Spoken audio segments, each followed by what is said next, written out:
Hello friends, learning phase in physics में मैं आप सबका स्वागत करती हूँ। मैं हूँ मीतू सैनी। आज हम करने जा रहे हैं एक बहुत ही important topic, that is electric potential energy of a system of charges.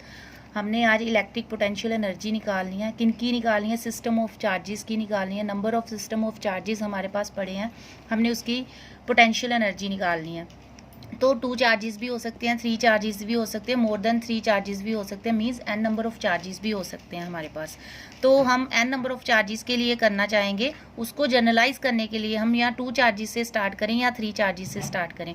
तो बेटर होगा अगर हम 3 चार्जेस से स्टार्ट करें। 3 चार्जेस से हम उसको जनरलाइज करके n नंबर ऑफ चार्जेस तक हम उसको पोटेंशियल एनर्जी को कैलकुलेट कर सकते हैं। तो मेथड क्या है कैलकुलेट करने का?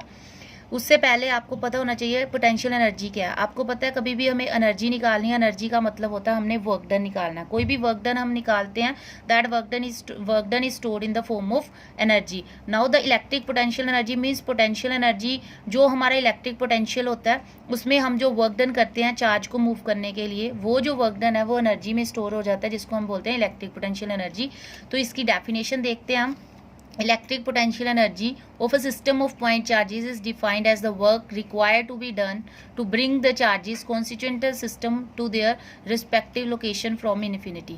Means हमने जो number of charges जो है हमने move करवाने हैं, उनका हमने एक system बनाना है कि हमने खुद से decide करना है कि जैसे हमने ये system बनाना, हमने इस location पे जो है charge को रखना। वो जो system बनाने के लिए उन charges को उसकी particular location पे जब हमने move करना है तो हमें कुछ work done करना पड़ेगा। That work done is stored in the form of potential energy. तो वही चीज हमने करनी है। तो ये हमारे पास स्पेस है, 3 कोऑर्डिनेट सिस्टम ले लेते हैं हम, एक्स वाई जेड। तो ये हमने स्पेस में स्पेस ली है।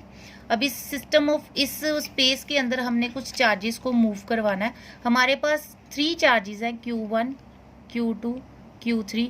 ये कहाँ पड़े हैं? हमारे पास इन्फिनिटी पे पड़े हैं। अब हम इन चार्जेस को मूव करवा के हमने इनकी रिस्पेक्टिव लोकेशंस बनानी है। तो मैं पहले ही लोकेशन बना देती हूँ, मैंने कहाँ कहाँ चार्ज मूव करवाना है। ये मेरे पास पॉइंट ए है जो मैंने ओरिजिन से R1 डिस्टेंस पे लिया, ठीक है। इसका पोजीशन वेक्टर है R1। ये मेरे पास B पॉइंट है, इसकी जो डिस्टेंस है ओरिजिन से, let the distance is R2 vector, that is the position vector R2। ये कोई मैं C पॉइंट ले लेती हूँ, ये मेरे पास C पॉइंट है, इसका जो डिस्टेंस है दैट इज R3। तो मैंने यहाँ A पॉइंट पे Q1 को लाना है, B पॉइंट पे Q2 को लाना है और C पॉइंट पे Q3 को लाना है। अब मैंने देखना है इसको इन रिस्पेक्टिव पोजीशन पे मूव करने के लिए हमें कितना वर्क डन करना पड़ेगा। तो सबसे पहले मैं Q1 चार्ज को मूव करवाती हूँ। मैं इसको मूव करवा के A पॉइंट पे ला के रखती हूँ।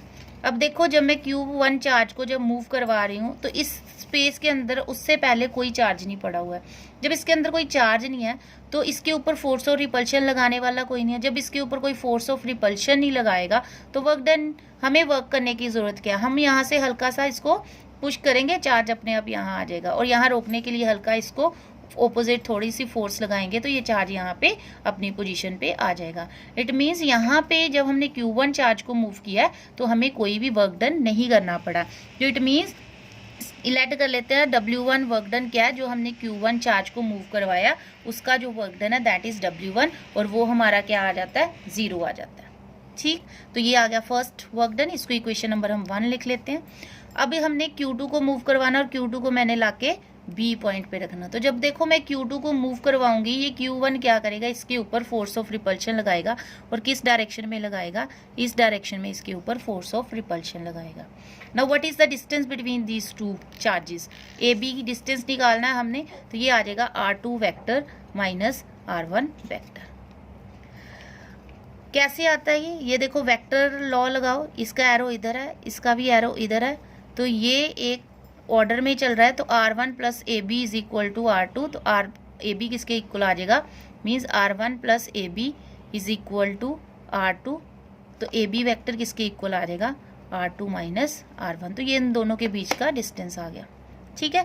अब ये इसके ऊपर फोर्स ऑफ रिपल्शन लगा रहा है, तो इस रिपल्शन को ओवरकम करने के लिए मुझे उतनी ही उसके ऑपोजिट डायरेक्शन में फोर्स लगानी पड़ेगी, तभी ये चार्ज यहाँ पे प्लेस होगा। तो वो फोर्स जो है कुछ डिस्प्लेसमेंट की फोर्स है तो हमने वर्क डन किया, that work done is stored in the form of potential energy, तो वो वर्क डन हमने निकालना है। लो तो लेट कर लो ये वर्क डन कितना W2, और वर्क डन और पोटेंशियल का रिलेशन क्या है, work done is equal to potential into charge. अब देखो किसका पोटेंशियल आएगा, जब मैंने इस चार्ज को मूव किया तो किसकी पोटेंशियल की वजह से, इसके पोटेंशियल की वजह से means V1, potential due to Q1 is V1, और कौन सा चार्ज मूव करें हम, Q2, तो Q2 चार्ज के साथ मल्टीप्लाई कर दिया, तो ये वर्क डन आ गया। वर्क डन क्या होता है, वर्क डन होता है टेस्ट चार्ज इनटू पोटेंशियल। तो टेस्ट चार्ज कौन सा होता है, जिसको हमने मूव किया, तो ये हमारा इस टाइम टेस्ट चार्ज बन गया, और पोटेंशियल जो ऑलरेडी वहां पे चार्ज प्लेस्ड है उसकी वजह से जो पोटेंशियल होता है वो वाला पोटेंशियल होता है यहाँ पे। तो ऑलरेडी हमारा जो Q1 चार्ज है वो प्लेस्ड है, तो उसका पोटेंशियल V1 आ जाएगा। Q2 चार्ज हमने मूव किया तो Q2 हमारा बन गया टेस्ट चार्ज।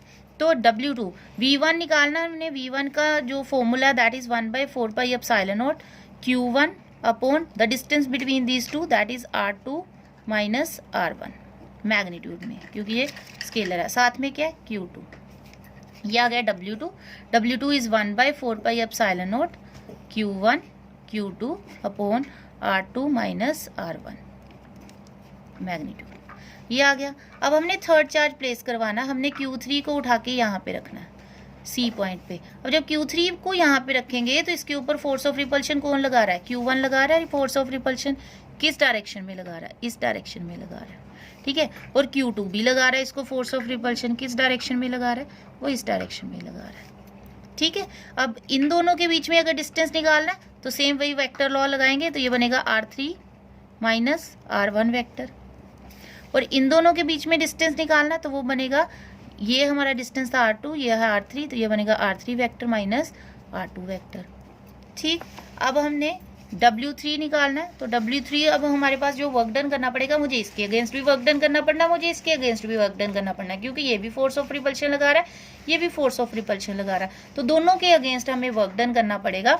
तो सबसे पहले मैं इसके अगेंस्ट वर्क डन निकालती हूँ, दैट इज Q किसकी वजह से, AC WAC प्लस कौन सा वर्क डन, ये BC WBC, ठीक है। तो WAC निकालना होगा, सेम वही फॉर्मूला, इसकी वजह से अगर वर्क डन निकालना है तो पोटेंशियल तो V1 आएगा, क्योंकि ऑलरेडी चार्ज Q1 प्लेस्ड है, और मूव हमने कौन सा किया, Q3 मूव किया, तो ये लगा दिया, प्लस BC के लिए ऑलरेडी चार्ज Q2 प्लेस्ड है, तो यहाँ पे पोटेंशियल V2 आ जाएगा, और हमने कौन सा चार्ज मूव किया, दैट इज Q3, तो यहाँ पे Q3 आ जाएगा। अब इनकी वैल्यूज पुट करनी है, V1 1/4 pi epsilon not, charge is V1 है तो चार्ज इज Q1, और इन दोनों के बीच का डिस्टेंस R2 माइनस R1, तो ये आ जाएगा R2 minus R1 magnitude, plus V2 is 1/4 pi epsilon not, charge is Q2, और दोनों के बीच का जो डिस्टेंस है that is R3 minus R2, तो ये आ जाएगा R3 माइनस R2 इनटू इसके साथ क्या था, इनटू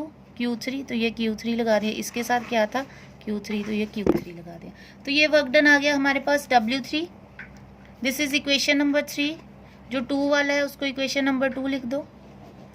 अब हमने निकालना टोटल वर्क डन की, इस पूरे सिस्टम को बनाने के लिए हमें कितना टोटल वर्क डन करना पड़ा, तो हम क्या करेंगे, हम करेंगे total work done W is equal to W1 plus W2 plus W3, तो W is equal to W1 is 0,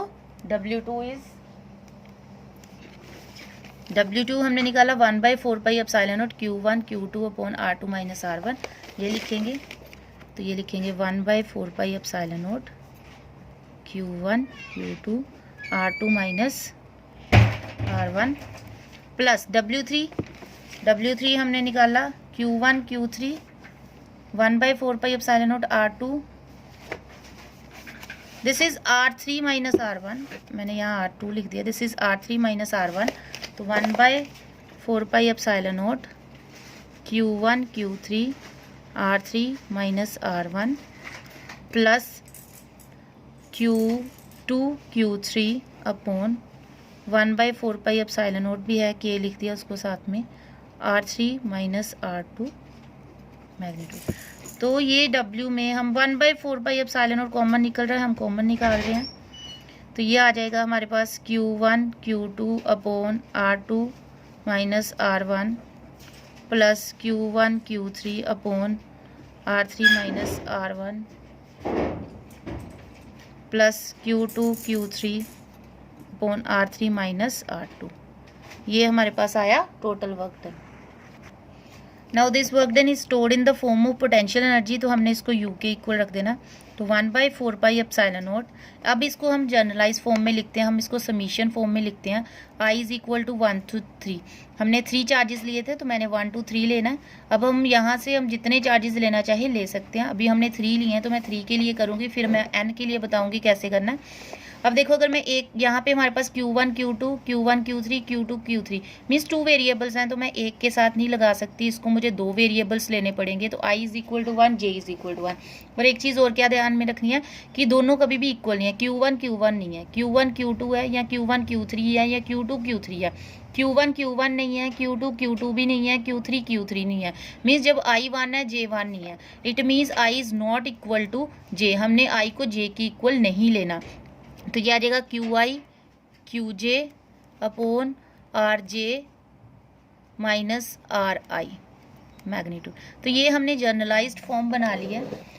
ऐसे ही अगर मैं इसको एक्सटेंड करना चाहूँ n पे, तो मैं यहाँ n लिख दूंगी, बाकी सारा सेम रहेगा।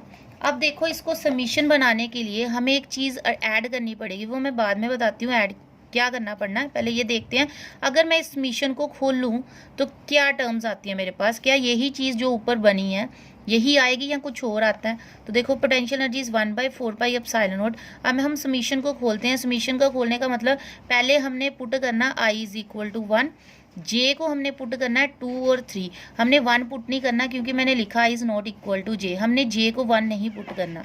तो हम क्या करेंगे, QI इज 1, तो QI is means Q1, J को हमने पहले 2 पुट कर लेते हैं, तो Q2 upon R2 minus R1 plus summation means plus, फिर I को 1 रहने देना है। अब J को हमने 3 पुट करना है, तो 3 पुट कर दिया, R3 माइनस R1 प्लस, अब ये दोनों हो गए। अब हमने I को पुट करना है 2। जब हमने I को 2 पुट किया तो J को 2 नहीं पुट कर सकते, J को 1 और 3 पुट करना है। तो I is 2, Q2, J is 1, तो Q1 upon R1 minus R2 magnitude plus Q2 Q3 R3 minus R2 plus, अब I को 3 पुट करें, Q3 Q1 R1 minus R3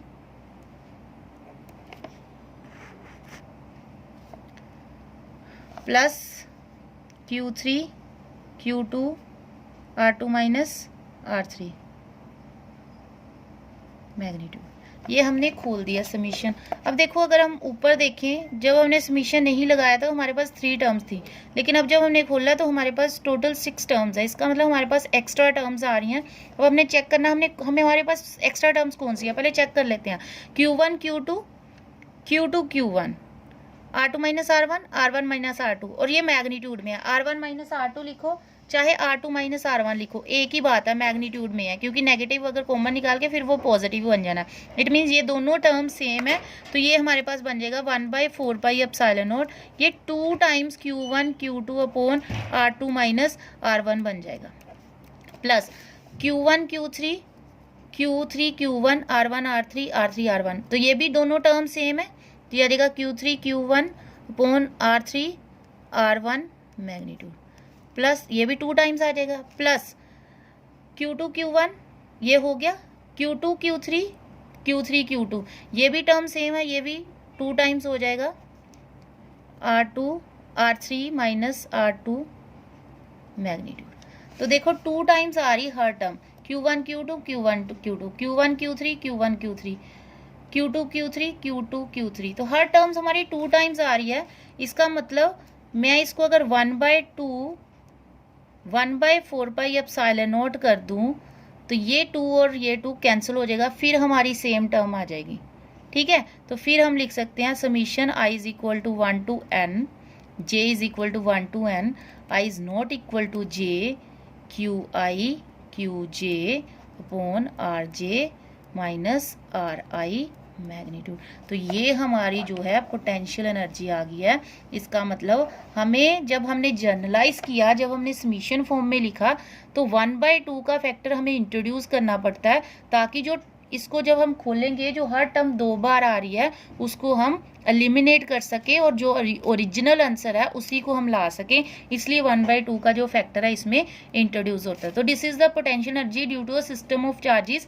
ये n चार्जेस के लिए है, और अगर 3 चार्जेस के लिए तो ऊपर 3 लिख दो तो 3 चार्जेस के लिए हो जाएगा। और अगर सिर्फ 2 चार्जेस के लिए पूछा है तो 2 चार्जेस के लिए W1 तो हमारा 0 आ जाएगा, W2 हमारा ये आ जाएगा, तो दोनों को ऐड कर दो, this is the total work done, और ये हमारी पोटेंशियल एनर्जी आ जाएगी। तो this is the potential energy of a system of charges. तो ये हमारा टॉपिक है। अगर आपको ये टॉपिक अच्छे से समझ आ गया है, अगर आपका कंसेप्ट क्लियर हो गया है, तो मेरी वीडियो को लाइक ज़रूर करें, इसको शेयर करें और मेरे चैनल को सब्सक्राइब करें। Thank you.